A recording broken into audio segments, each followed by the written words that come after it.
Yo, what's up guys? Jet here and welcome to my channel. And in this video, pag-uusapan natin yung dumating kong GCash card.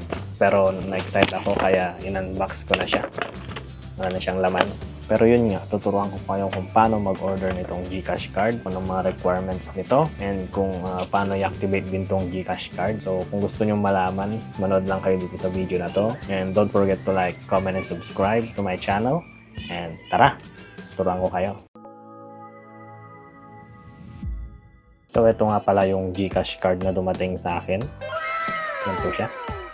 And, tuturuan ko na kayo kung paano order nitong GCash card. So, punta muna tayo dito sa cellphone ko. And, mag-screen record na lang ako. Lalagay ko na lang siguro dito or dito na side ng screen ko. So, pagkapunta nyo dun sa card, punta lang kayo dun sa order a card. Then, send me a card. So, yun, makita nyo dito na may 250 pesos na kailangang bayaran sa GCash. Kailangan mo ng 185 para sa GCash card and 65 pesos sa delivery fee. Kaya naging 250 pesos ang babayaran nyo pag mag-order kayo ng GCash card. So mag-fill out na tayo.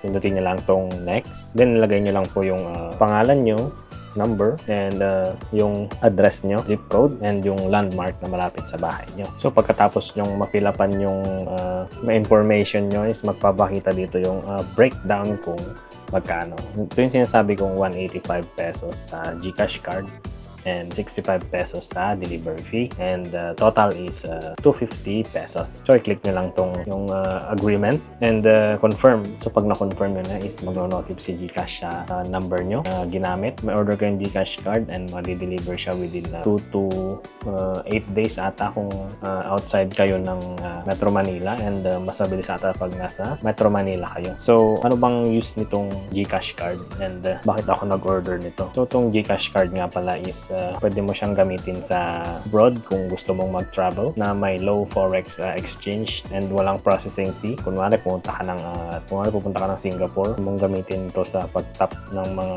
fares niya sa train, ganun. And kung gusto yung gamitin to dito sa, pwede rin gamitin to as card kung bibili kayo sa mga shopping malls, and contactless transaction na rin to. Kasi kung itatap mo to dun sa nagbilhan mo, tap mo lang dun sa machine and yun na, mababayaran mo na yung binili mo kung may laman yung GCash mo. Pero kung walang laman, mag-error naman siya. So makikita mo dito sa envelope mo yung may protection ka dun sa card. And libre din yung replacement kung may accidental damage and card loss. And makikita mo rin dito yung instruction kung paano i-activate yung card mo at i-link. At ito yung mga pwede mong gamitan sa GCash card mo, tulad ng sinabi ko kanina. Pag dumating na yung GCash card nyo, is punta lang kayo dun sa GCash card. Click nyo lang yung link my card and may magte-text sa number nyo na one-time PIN. Siguraduhin nyo lang may bibigay sa kahit kanino one-time PIN nyo. Kahit anong one-time PIN. So, naka-cover tong number ko yan. One-time PIN. So, pag na-input mo na siya, is i-submit mo na. And pwede mo na siyang i-link. Gagamitin nyo po yung nasa likod na card nyo. Yung 16-digit, last 4 digits of your account number. Yung 16-digit po siya. Makikita mo na tagpo 4 sa taas. So, 444. Yung ikahuling 4, yun yung gagamitin mo para dun sa last 4 digits of card. Parang dun sa virtual account number. Tapos makikita mo sa baba ng expiry. Yun yung account number na ilalagay mo. Pag nilagay mo na siya, is mag-next na kayo. And yun na. Okay na yung GCash card nyo.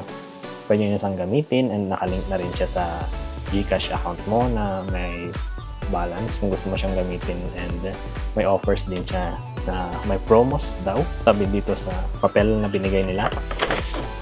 So, yun nga. Kapag tapos nyo palang mag-submit doon, maglalagay kayo ng 6-digit PIN nyo. Yung 6-digit PIN nyo, hindi siya yung MPIN na ginagamit nyo dun sa GCash app nyo na 4 digits. Yung MPIN is para maka-withdraw po kayo. So kung may katanungan pa kayo, don't forget to like, comment, subscribe. Thank you sa panonood. And this is Jeter. See you on my next video.